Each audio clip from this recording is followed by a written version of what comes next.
For the academics and quantitative researchers in the room, directed acyclic graphs, inverse probability weighting, when to start, what to start, these are common terms and concepts and methods of studied in HIV.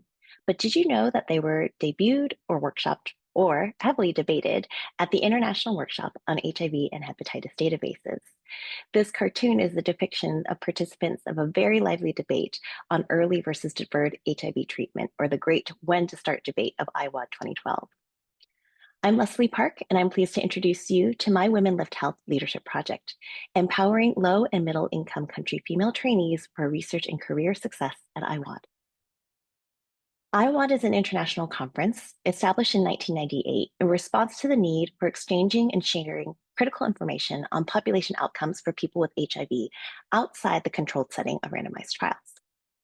This meeting is in an intimate setting, limited only to invited speakers, and we encourage a discussion of work in progress, which provides an opportunity to receive feedback from an expert audience before presenting at other conferences or to journals.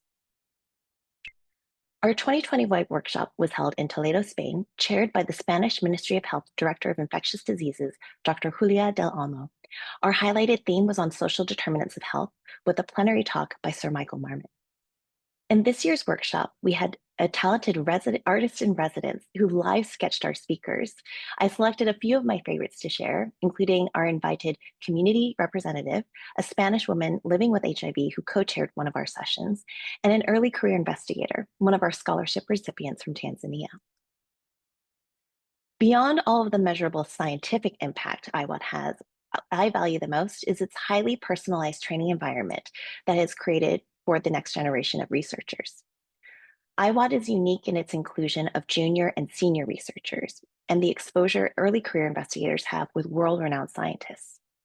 I myself started attending this meeting in 2011 and was thrilled that as a student, I was receiving questions and comments from researchers like Matthias Egger and John Brooks. These are leaders from the CDC and literally people who wrote the textbook.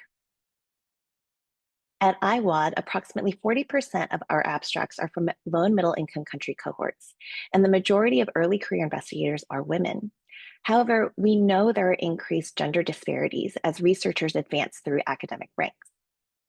My question is, do IWOD cohort principal investigators and workshop leadership reflect the base population from which these leaders emerge? My goal was to identify and implement avenues to foster the career trajectories of female LMIC global health researchers so they may emerge as leaders, with the long-term goal of having the IWOD scientific committee and cohort PIs reflect the diversity of the participants. To begin this research project, we engaged in a data landscaping to understand the actual rates of female participation in leadership.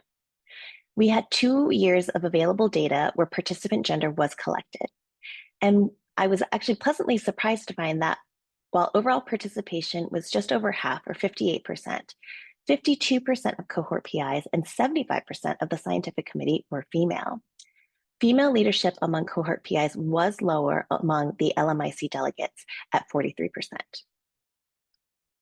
We found similar results in 2024, where LMIC PI leadership was less than half. However, my original hypothesis that the majority of presenters and early career investigators would be female and we would see a great drop in female participation in leadership positions was actually incorrect. It was a pleasant surprise to find that there is strong female leadership in the scientific committee. However, we do have room to improve for more female representation amongst the cohort PIs. I started to engage in some key stakeholder interviews. However, now my questions have shifted now that we see that the data do not necessarily reflect my original hypothesis. I asked these female leaders, pictured here, if they were surprised about the results and what their reactions were. Carolyn Sabin from UCL responded that in HIV, there is actually a more welcoming attitude. They're more open to non-binary and people of different sexualities. Most HIV cohorts have strong female leadership. I would be interested in whether there were disparities in other research infection areas like hepatitis, which is historically dominated by men. Marianne Davies from University of Cape Town said that in South Africa, there is greater female leadership. We may want to examine the African countries individually, where countries have greater male leadership. There has been a transition to more female leadership across the major scientific meetings, but it hasn't always been this way. Key female leaders support more junior women.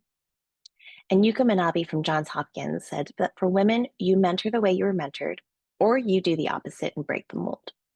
At this point, more women than men apply to IWOD, so that's not actually the challenge. But we should aim to help people who feel they no longer encounter barriers to entry and help them identify and overcome the inequities that still exist down the road. So we have the foundation of information to help better inform our key informant interviews to come.